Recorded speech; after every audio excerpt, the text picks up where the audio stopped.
सभी साथियों को मेरा नमस्कार। आई होप आप सभी लोग बेहतरीन होंगे और बेहतरीन तरीके से अपनी प्रिपरेशन कर रहे होंगे। आज हम 2023 में जो half yearly English question paper होने वाला है उसके लिए एक मॉडल क्वेश्चन पेपर देखेंगे, जिससे आप लोग अनुमान लगा सकते हैं कि आपको कितना सिलेबस प्रिपेयर करना है और कितना सिलेबस आपका जो हाफ ईयरली एग्ज़ाम होना है उसमें पूछे जाने की संभावना है। तो साथियों, वीडियो को आप अंत तक देखें, आपको सब कुछ क्लियर करूंगा और पूरे पेपर का आपको सॉल्यूशन भी यहीं प्रोवाइड कराऊंगा। तो आइए साथियों, बिना समय को वेस्ट किए हुए वीडियो शुरू करते हैं। तो देखिए, half yearly examination 2023 English question paper है क्लास 12th के लिए। यहाँ आपको समय दिया है क्वेश्चन पेपर सॉल्व करने के लिए 3 घंटे 15 मिनट, और यह जो पूर्णांक होगा वह 100 मार्क्स का होगा। क्वेश्चन निर्देश आपको दिए हैं कि जो शुरुआती 15 मिनट हैं वह क्वेश्चन पेपर रीड करने के लिए जो कैंडिडेट है अर्थात छात्रगण हैं उन्हें प्रदान किए गए हैं, और सभी क्वेश्चन करना अनिवार्य है और प्रत्येक क्वेश्चन के समक्ष उसके अंक अंकित किए गए हैं। और एक छोटा सा निर्देश, यह जो क्वेश्चन पेपर है 4 सेक्शंस में डिवाइड है, section A, section B, section C and section D. तो देखिए, आपका सेक्शन ए जो है रीडिंग से है, जिसमें आपको निर्देश दिया है read the following passage carefully, यानी कि आ रहे गद्यांश को सावधानी पूर्वक पढ़िए and answer the questions that follow, और नीचे पूछे गए प्रश्नों के उत्तर दीजिए। तो इस अनसीन पैसेज को आपको पढ़ना है और यह जो नीचे क्वेश्चन दिए हैं इनके आंसर आपको लिखने हैं। तो मैं सीधा क्वेश्चंस की ओर लेके चलता हूं आपको, लेकिन एक बार रीड कर लेना है इस अनसीन पैसेज को। तो पहला क्वेश्चन है इसमें, हाउ इज मैंस लाइफ, मनुष्य का जीवन कैसा है। तो देखिए, पहली लाइन में ही इसका आंसर लिखा है life is not a bed of roses, यानी कि जो जीवन है वह फूलों की सेज नहीं है, but a bed of thorns, बल्कि यह कांटों का बिस्तर है। तो आप यहीं से बनाएंगे। सबसे पहले आप लिख देंगे लाइफ की जगह पे आप लिख दें मैंस लाइफ। क्या लिख दें? Men's life. और उसके बाद जोड़ देंगे is not a bed of roses but a bed of thorns, मनुष्य का जीवन फूलों की सेज नहीं है बल्कि कांटों का बिस्तर है। आगे थोड़ा सा जोड़ना चाहें तो आप लिख देंगे it is full of dangerous and difficulties, यह खतरे और कठिनाइयों से भरा हुआ है। तो इस प्रकार से आप पहले क्वेश्चन का आंसर बहुत आसान शब्दों में लिख देंगे। उसके बाद सेकंड क्वेश्चन आपसे पूछा है what should we do to succeed in life, हमें जीवन में सफल होने के लिए क्या करना चाहिए। तो देखिए, यहाँ आंसर लिखा है आपका if we are to succeed in life, यदि हमें अपने जीवन में सफल होना है in the race of life, यानी कि जीवन के भाग दौड़ में, we should not be afraid, हमें भयभीत नहीं होना चाहिए। We should not be afraid, हमें भयभीत नहीं होना चाहिए। ऑफ द रिस्क, खतरे से। विच इज नॉट नेचुरल, जो स्वाभाविक नहीं है। तो दूसरे क्वेश्चन का आंसर आप यहाँ से यहाँ तक आसानी से लिख देंगे, इफ से लेकर नेचुरल तक। तीसरा क्वेश्चन इसमें पूछा है who are frightened by petty difficulties, यानी कि छोटी मोटी कठिनाइयों से कौन भयभीत होता है। तो देखिए, आप चाहें तो सीधा लिख सकते हैं द बीकर हर्ट्स, या हु को आप हटाएंगे द बीकर हर्ट्स। आंसर मैं आपको बताऊंगा द बीकर हर्ट्स, ठीक है, the weaker hearts. The weaker hearts fronted by petty difficulty, जो अधिक कमज़ोर हृदय वाले व्यक्ति होते हैं वे छोटी मोटी कठिनाइयों से क्या हो जाते हैं? भयभीत हो जाते हैं, जो कमज़ोर लोग होते हैं। तो यहाँ आप कहेंगे कि सर आंसर कहाँ है। तो देखिए, ये लिखा हुआ है petty difficulties fronted a weaker heart, लेकिन हम यहाँ लिख देंगे क्योंकि यार लगा हुआ है, तो the weaker hearts, the weaker hearts who की जगह पर ही लिख देना है the weaker hearts are fronted by petty difficulties. अगला क्वेश्चन है what do brave hearts achieve, यानी कि बहादुर लोगों को क्या अचीव करना है। तो आप इसका आंसर यहाँ लिख देंगे। देखो, ये लिखा हुआ है the brave hearts achieve fame and honour because they enjoy taking risk, यानी कि बहादुर लोगों को ख्याति और सम्मान प्राप्त करना है, क्योंकि वे लोग खतरे में आनंद लेते हैं। तो चारों क्वेश्चंस का आप आंसर इस प्रकार से आसानी से लिख सकते हैं। यहाँ आपसे पूछा है which word in the passage is the opposite of artificial. Artificial का आपको विलोम शब्द बताना है। तो आर्टिफिशियल माने होता है मनुष्य द्वारा निर्मित। तो यहाँ एक शब्द आया था, आपने देखा हो, नेचुरल, यानी कि स्वाभाविक। तो आप लिख देंगे सीधा इसी के सामने आर्टिफिशियल मीन्स, या सीधा आर्टिफिशियल के आगे लेके आएंगे आप नेचुरल, ये आपका विलोम हो जाएगा, ठीक है। नहीं तो ये लिख दें natural world in the passage is the opposite of artificial, ठीक है। बेच हटा दें, यहीं आप लिख दें नेचुरल, आपका आंसर ऐसे भी हो जाएगा। अगला क्वेश्चन है which word in the passage means fear. यहाँ आपको फियर का मीन्स बताना है, यानी कि सिनोनिम्स बताना है। तो यहाँ फियर माने वह होता है, तो आपने एक वर्ड देखा अफ्रेड, तो आप यहीं लिख देंगे the afraid word in the passage means fear, ठीक है। यानी कि जो अफ्रेड शब्द है उसी का मतलब क्या है, फियर। यहाँ पूछ रहा right the adjective form of miracle. Miracle माने चमत्कार होता है, तो आपको इसको एडजेक्टिव फॉर्म में बदलना है। तो आप लिख देंगे मिरकुलियस। मिरकुलियस यह आपका एडजेक्टिव फॉर्म हो जाएगा, ठीक है साथियों। उसके बाद आपका सेक्शन बी स्टार्ट होता है। इसमें आपका सेकंड जो क्वेश्चन है right an article on any one of the following topics in about 150 words. यानी आपको किसी एक पर आर्टिकल लिखना है, यानी एक लेख लिखना है जिस पर कम से कम 100 से 150 शब्द होने चाहिए लगभग। तो दोस्तों सबसे इम्पोर्टेंट मैं आपके लिए बताऊंगा your aim in ambition in life, your aim in life, या फिर योर विजन इन लाइफ, या your plans for future. Most important है, आप प्लेलिस्ट विजिट करें, आपको बहुत ही आसान शब्दों में मैंने इसे एक्सप्लेन किया है। और लेटर्स भी आप वहीं से तैयार कर लें, प्लेलिस्ट बना दी है 2022 और 23 में जो भी आपके इम्पोर्टेंट लेटर्स और एप्लीकेशंस पूछे हैं उन सभी की प्रिपरेशन मैंने करा दी है। उसके बाद आपका सेक्शन सी स्टार्ट होता है, जिसमें क्वेश्चन 4 कहता है choose the correct option to answer the following questions. यानी आ रहे प्रश्नों के सही उत्तर के रूप में अपने ऑप्शन को चुनिए। तो इसमें 5 क्वेश्चन है, वे भी MCQ हैं, और प्रत्येक सही आंसर के लिए आपको 2 अंक दिए जाएंगे। पहला क्वेश्चन है one should not abuse his father. यानी हर किसी को अपने पिता को गाली नहीं देनी चाहिए। Which word in this sentence is an error. यानी इस जो वाक्य है, इस वाक्य के शब्द में एक गलती है। ऑप्शन है शुड में गलती है, हिज में गलती है, नॉट में गलती है, या वन में गलती है। तो दोस्तों वन जब जर्नल सेंस में हो तो इसके लिए पॉजिटिव एडजेक्टिव वंस लगाते हैं, और सब्जेक्टिव केस तो वन होगा ही, ऑब्जेक्टिव केस वन हो जाएगा, और रिफ्लेक्सिव प्रोनाउन इसका बनाएंगे तो आप लिख देंगे वन सेल्फ। तो यहाँ क्या होना चाहिए, हिज की जगह पर वंस होना चाहिए। तो जो गलत है वही सही है, क्योंकि उसने गलत ही पूछा है, तो सेकंड ऑप्शन हमारा सही होगा।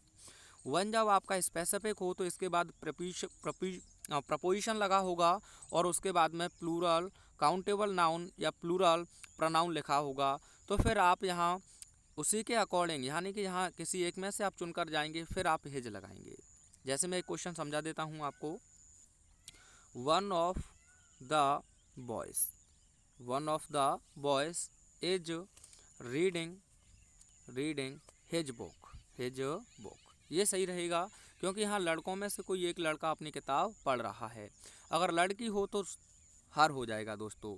अगर वन अपने आप में एक सब्जेक्टिव केस में आ जा है इंडेफिनेट प्रोनाउन के रूप में, तो उसके साथ वंस होना चाहिए था, ना कि हिज। तो ऑप्शन नंबर आपका सेकंड सही होगा। अगला है the phrase at a stretch means. At a stretch का मतलब होता है निरंतर रूप से। तो यहाँ ऑप्शन आपका हो जाएगा कॉन्टिन्यूसली। कॉन्टिन्यूसली का मतलब होता है निरंतर रूप से, या फिर 2020 में इसे ऐसे भी पूछा है विदाउट स्टॉपिंग, ठीक है। अगला वर्ड देखिए the सिनोनियम of laudable is. Laudable मान होता है प्रशंसा के योग्य। तो ऑप्शन नंबर फर्स्ट ही आपका सही हो जाएगा, प्रेज वर्दी। अगला क्वेश्चन है the antonym of stale is. Stale मान होता है दोस्तों बासी। तो फ्रेश ऑप्शन आपका सही होगा, फोर्थ ऑप्शन सही हो जाएगा। अगला क्वेश्चन है the country ruled by a king. यानी कि एक ऐसा देश जिस पर राजा के द्वारा शासन किया जाता है। तो मोनार्क माने राजा होता है, तो मोनार्की ऑप्शन आपका सही होगा। डेमोक्रेसी होता है the people of government, by the people, for the people, उसे आप कहते हैं डेमोक्रेसी। मैट्रियार्की, यह जानते हैं मातृ संता होती है, माता के द्वारा की जाने वाली सरकार या शासन। ओलिगार्की होता है जो कुलीन लोग होते हैं, यानी कि जो श्रेष्ठ लोग होते हैं, कम लोग ही पाए जाते हैं, उन्हें कहते हैं द गवर्नमेंट ऑफ नोबल्स, ऐसे भी आप कह सकते हैं। ठीक है, अगला क्वेश्चन देखिए, ही सैड थैंक यू, इसे आपको इनडायरेक्ट स्पीच में बदलना है, यानी कि दिया है आपको change any one of the following in direct speech, किसी एक को आपको आ रहे क्वेश्चन को इनडायरेक्ट स्पीच में परिवर्तित करना है। तो क्वेश्चन है ही सैड थैंक यू, तो इंपरेटिव सेंटेंस है, तो दोस्तों थैंक हो, वेलकम हो, तो सैड या सैड टू की जगह पर ही आप इन्हीं को रिपोर्टिंग वर्ब बना देते हैं। तो आप लिख देंगे ही और थैंक्ड हो जाएगा आपका, ही थैंक्ड। आगे आप यू से कहा है तो मी मान लीजिए, ही थैंक मी, उसने मुझे धन्यवाद दिया, तो ये आपका इनडायरेक्ट हो जाएगा। वह कहता ही सैड योर वेलकम, तो ही वेलकम्ड मी, ऐसे बना देंगे, कोई दिक्कत वाली बात नहीं है। कॉन्ग्रेचुलेसन हो तो कॉन्ग्रेचुलेटेड लिख देते हैं। थैंक वर्ब होती है साथियों, थैंक्स अपने आप में नाउन होता है और जो अपने आप में प्लूरल भी होता है। ठीक है, आप किसी कॉम्पिटिटिव एग्जाम की प्रिपरेशन करेंगे तो पूछा जाता है। अगला क्वेश्चन है ही सैड ओहो व्हाट एन अपॉर्चुनिटी, यह आपका एक एक्सक्लेमेटरी सेंटेंस है, तो आप लिख देंगे ही एक्सक्लेम्ड विद सरप्राइज, आप चाहें तो वंडर का भी यूज कर सकते हैं। उसके बाद लिख देंगे दैट, इसमें सब्जेक्ट नहीं है तो आप लिखेंगे it was a great opportunity. ठीक है साथियों, एक बात ध्यान से सुने, he exclaimed with surprise that it was a great opportunity.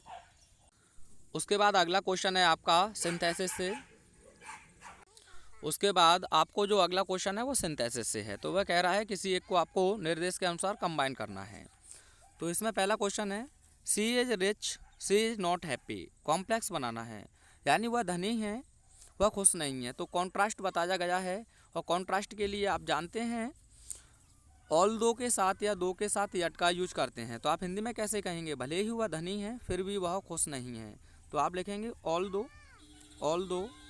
दो नहीं तो आप दो भी लिख सकते हैं। उसके बाद लिख देंगे सी इज रिच, उसके बाद आप लिख देंगे yet she is not happy, भले ही वह धनी है फिर भी वह खुश नहीं है। अगला क्वेश्चन है he has 4 children he has to support them, यानी उसके 4 पुत्र हैं, उसे उन्हें सहारा देना है। तो इसे सिंपल में आपको कन्वर्ट करना है, तो यह पहले से ही इन्फिनिट से जोड़ जाएगा, he has 4 children to support, them हट जाएगा क्योंकि हमारे पास पहले से ही नाउन है। तो he has 4 children to support, उसे सहारा करने के लिए 4 पुत्र हैं। अगला देखिए transform any one of the following as directed, निर्देश के अनुसार किसी एक को ट्रांसफॉर्म करना है आपको। तो समन द फायर बिग ग्रेड, इसे पैसिव में बनाना है, तो 2 प्रकार से इसे आप बना सकते हैं। सबसे पहले आप लिखेंगे लेट, उसके बाद लिख देंगे द फायर ब्रिगेड, उसके बाद लिख देंगे बी समन्ड, ये बन जाएगा आपका। या फिर आप सजेशन भी दिया गया है तो ऐसे भी लिख सकते हैं you are suggested to summon the fire brigade. ठीक है, लेकिन ये ज़्यादा बेहतर रहेगा। अगला है the king took shelter in the hermit's hut, यानी कि राजा ने जो साधु की झोंपड़ी थी उसमें शरण ली। कॉम्प्लेक्स में बनाना है तो आप कैसे कहेंगे, राजा ने उस झोंपड़ी में शरण ली जो महात्मा से संबंधित थी, तो आप लिख देंगे the king took shelter in the हट, पहले इतना लिख दीजिए। ठीक है, इन द हट, यहाँ से मैं इसे हटा देता हूँ, इन द हट लिख लेना। उसके बाद बिच से जोड़ देंगे बिच, और यह पास्ट में है तो आप लिख देंगे बिलोंग्ड टू द हर्मिट, तो आंसर होगा the king took shelter in the हट विच बिलोंग्ड टू द हर्मिट, यह बन जाएगा आपका। ठीक है, यहाँ कह रहा है correct any one of the following sentences, यानी किसी एक को आपको करेक्ट करना है। तो सन राइजेज इन ईस्ट, तो दोस्तों जो ब्रह्मांड में यूनिक हैं तो सबसे पहले आपका जो द सन हो जाएगा, द सन, और जो दिशा हैं आपके इनसे पहले भी द लगाते हैं, तो the sun rises in the east.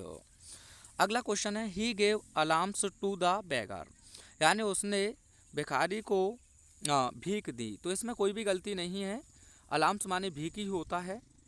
यहाँ आपको कुछ होमोफॉन्स दिए हैं, इन्हें अपने सेंटेंस में यूज करना है। ये एनडीए 2023 में रिसेंटली जो पेपर हुआ है आपका अगस्त में, सॉरी या सितंबर में, तो वहाँ पूछा गया है।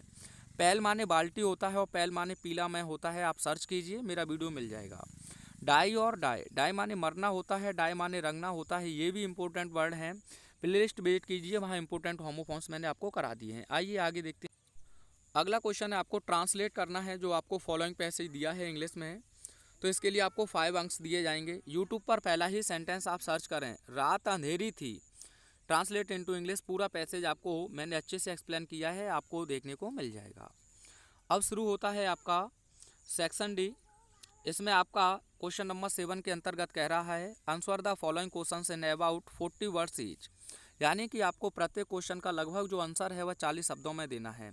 2 क्वेश्चंस आपको अटेम्प्ट करने हैं और प्रत्येक के लिए आपको 4-4 अंक दिए जाएंगे। तो यहाँ क्वेश्चन है, what was the bulletin board, how was it important. आप इसे यूट्यूब पर सर्च करेंगे, आंसर मिल जाएगा। इसे नहीं करना चाहते हैं तो अथवा में इसे कर सकते हैं, who was Mukesh, where did he belong and what was his ambition. दोनों इंपॉर्टेंट क्वेश्चन है, यूट्यूब पे क्वेश्चन को ऐसे ही सर्च कीजिए, आपको दोनों क्वेश्चन का आंसर देखने को मिल जाएगा। अगला क्वेश्चन है, what terror did Douglas have in his heart how, यानी कि डगलस के हृदय में कैसे आतंक पैदा हुआ और कैसे, क्या आतंक पैदा हुआ और कैसे। अगर यूट्यूब पे सर्च करेंगे तो ये भी आपको मिल जाएगा। Why did Gandhi ji chide the lawyers, यानी गांधी जी ने वकीलों को क्यों डांटा या फटकारा, इसे भी सर्च करेंगे यूट्यूब पे तो आपको इसका भी आंसर मिल जाएगा। ठीक है, अगला क्वेश्चन इसमें है आपका question number 8, answer any one of the following questions in about 80 words, किसी एक का आंसर आपको लगभग 80 शब्दों में देना है। इसके लिए आपको 7 अंक दिए जाएंगे। Who was Saheb, what was the plight that compelled him to wander in the streets of Delhi for rag picking, Saheb कौन था और ऐसी क्या स्थिति थी जिसने साहिब को दिल्ली की गलियों में कूड़ा करकट बीनने के लिए, भटकने के लिए मजबूर किया। तो साथियों यूट्यूब पे सर्च करें, ये पूछा गया बोर्ड एग्जाम का क्वेश्चन है। Describe Douglas struggle at the pool, what strategy did he make to save his life, यानी कि जो ताल पर डगलस का संघर्ष था उसका वर्णन कीजिए और उसने अपने जीवन को बचाने के लिए क्या योजना बनाई। तो यह भी इंपॉर्टेंट क्वेश्चन है, यूट्यूब पे सर्च करेंगे तो आपको हमारा आंसर देखने को मिल जाएगा। ये तो काफ़ी इजी है आपका क्वेश्चन नंबर 9। इसमें आपको यह स्टैंजा दिया है, इसे आपको सावधानी पूर्वक पढ़ना है और जो नीचे क्वेश्चन पूछे हैं उनके आंसर लिखने हैं। तो देखिए क्वेश्चन क्या है, from where was the poet driving and when, यानी कि कवि वाहन को कब चला रही, कहाँ से चला रही थी और कब। तो आप इसी से बना दीजिए, मैं बोल देता हूँ, the poet was driving, the poet was driving, और यहाँ से लिख देंगे आप the poet was driving from her parents home, her parents home to Cochin और लास्ट फ्राइडे मॉर्निंग, ये हो जाएगा। तो इस प्रकार से आपको जो आंसर दिए हैं यूट्यूब पे सर्च कर लीजिए आप, यही from where was the poet driving and when, पूरी पोएम के आपको सभी क्वेश्चन आंसर देखने को मिल जाएंगे। अगर हम बात कर रहे हैं सेंट्रल आइडिया की, तो तीनों मोस्ट इम्पोर्टेंट सेंट्रल आइडिया हैं। मैं एक आपको अगला वीडियो डालूंगा, उसमें ये सभी के सभी मिल जाएंगे। एक क्वेश्चन पेपर मैं सॉल्व कराऊंगा 2024 के लिए, तो यह आपके लिए तीनों तीनों सेंट्रल आइडिया मोस्ट इम्पोर्टेंट हैं। उसके बाद आपका यह विस्तार शुरू होता है, तो वही शॉर्ट क्वेश्चंस पूछे हैं। तो इसमें पहला क्वेश्चन है, what was the third level, where was it situated, most important question है, यूट्यूब पे सर्च करें। और who was the tiger king, how was he named it, यह भी मोस्ट इंपॉर्टेंट है, यूट्यूब पर सर्च करें, मिल जाएंगे आपको हमारी वीडियो। और who was Sadao, where was his house situated, YouTube पे सर्च करेंगे तो इसका भी आपको आंसर मिल जाएगा। ये आपका सिलेबस से नहीं है तो ये क्वेश्चन नहीं है, इसकी जगह पर मैं दूसरा क्वेश्चन आपको बता दूंगा। उसके बाद यहाँ लॉन्ग क्वेश्चंस हैं, दोनों इंपॉर्टेंट क्वेश्चंस हैं, दोनों का स्क्रीनशॉट लें और यूट्यूब पे सर्च करके अपनी तैयारी कर रहे हैं। तो यहाँ इस क्वेश्चन से आपको मैं कह सकता हूँ बहुत सारी चीज़ें आपको आपके हाफ ईयरली क्वेश्चन पेपर में सटीक देखने को मिलेंगी। वीडियो कैसा लगा कमेंट करके अवश्य बताएंगे। Thanks for